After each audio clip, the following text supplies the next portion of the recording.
भले ही महापालिका प्रशासन द्वारा शहर में कचरा संकलन योग्य तरीके से होने का दावा किया जा रहा है, लेकिन स्थिति इसके विपरीत दिखाई दे रही है।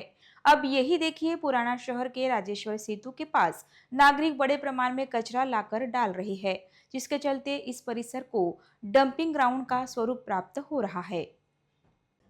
अकोला शहर में घर घर से कचरा संकलन करने के लिए महापालिका की घंटा गाड़ी व्यवस्था संचालित की गई है, जिसके लिए नागरिकों से प्रति माह 50 रुपए शुल्क लिया जाता है। हालांकि यह व्यवस्था अब विवादों में घिरती नजर आ रही है। आरोप है कि केवल शुल्क देने वाले नागरिकों के घरों से ही कचरा उठाया जाता है, जबकि जिन नागरिकों ने शुल्क नहीं दिया उनके घरों के सामने घंटा गाड़ी रुकती ही नहीं है।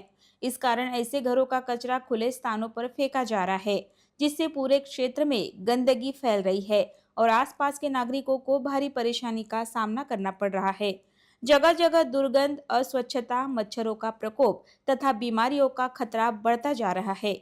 नागरिकों का कहना है कि भारी टैक्स चुकाने और अलग से 50 रुपए मासिक शुल्क देने के बावजूद यदि स्वच्छता की समस्या बनी रहती है तो इसके लिए प्रशासन जिम्मेदार है। पुराना शहर के राजेश्वर सेतु परिसर में इतने बड़े प्रमाण में नागरिक कचरा लाकर डाल रहे हैं कि मानो इस परिसर को डंपिंग ग्राउंड का स्वरूप प्राप्त हो गया है। इससे आसपास रहने वाले लोगों तथा रास्ते से गुजरने वाले नागरिकों को लगातार परेशानी झेलनी पड़ रही है।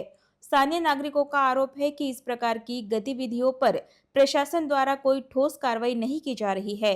इतना ही नहीं, इन स्थानों पर जमा कचरा कई दिनों से साफ नहीं किया जा रहा है, जिससे समस्या और गंभीर हो रही है।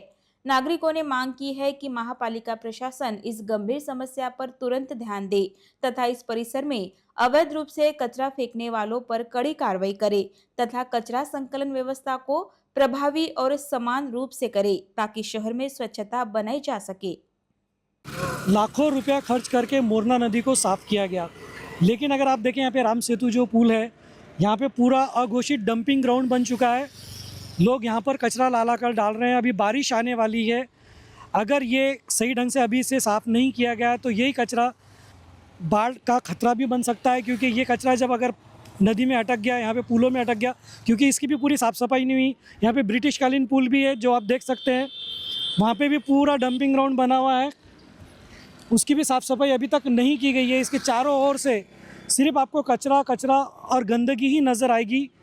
साथ में यहाँ पे असदगढ़ किला है जो धरोहर है हमारी, लेकिन उसके आसपास अगर हम देखें तो सिवाय गंदगी के कुछ भी नज़र नहीं आता है।